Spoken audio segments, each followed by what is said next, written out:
handwriting in the house. I guess that's all doctors, but someone named Doctori Sadisco? Is there a doctor? Sadisco? Nobody ever gets it right.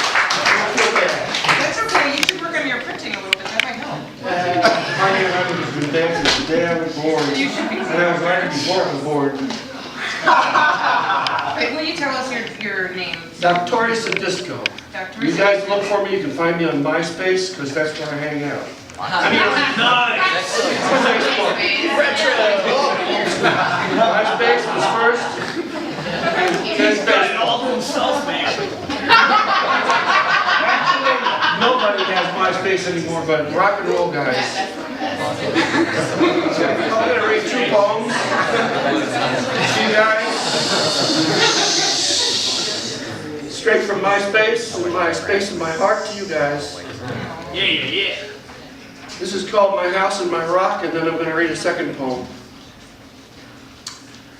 And I loved your music. That was incredibly beautiful. I'd like to have you do this with me sometime. You can do it right now. Do it. Yeah. Do it. Yeah. I don't know what you're gonna do though. That's the thing. They're just pretty poems. Oh, okay. Not negative. My house and my rock. I will not open my eyes unless to see your face, and become the drifting fingers upon the river of your nakedness. We suffer so that we may feel fully alive. Destiny hurtles past, grabbing us in the hope that we will follow. I dream that I am falling into you to become your flesh of love. I am a tendril wrapped around your ankle like a sandal strap. I place myself beneath your feet so that you may walk only upon my Gemini air.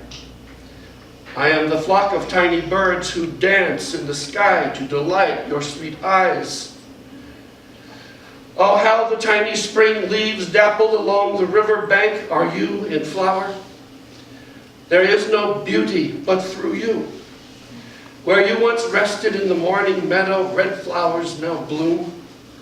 There is no greater miracle than to be loved inside you. You are the fire of my death and my springtime.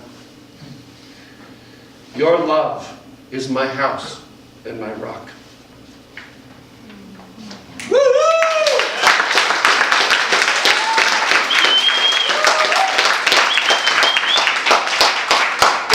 Write the breeze.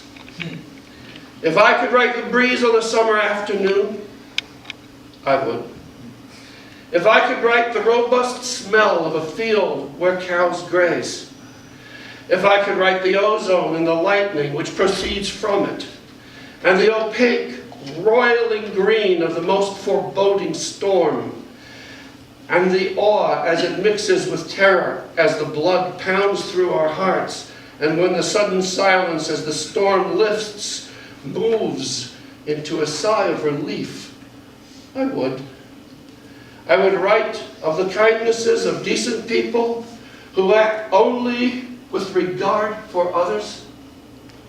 I would write the trembling of the fingers of those whose desire presages the naked embrace and make their passion raw as rocks, tumbled down a ravaging mountain river to the lakes below, and if the lakes could not contain such a torrent, I would write the ocean as it swells and sinks beneath the rocky shoals.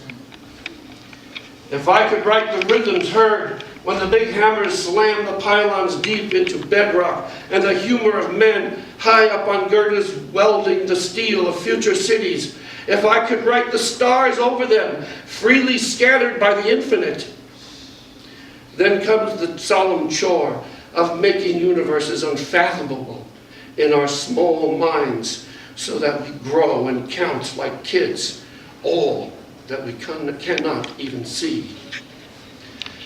If I could write the enjoyment I feel for you whom I have never met, in a place I have never been, except in my own mind, I would. The ones who the one who is full of caring for the animals and who thinks of them as equals, the one who can tell the story of the grandfather's day of war, the one who laughs in rhyme, and the other one who puts her mouth to his, the sister of my poems who shut her eyes on this life. I would write them all into being. I would create them over and over. I would fill the world with such as these and no others. And that should be the legacy which I write. If I could write so that each word blesses those who read them, if my words healed the loved ones ill near unto death, if my language was detailed enough, sweet enough, to gather the grains of sand of our moods, both good and bad, in the fertile day, in the embrace of love, in the hour of understanding, in the handshake of forgiveness, in the repose of reflection, in the darkness before time, where the first dazzling spark of love began to write us,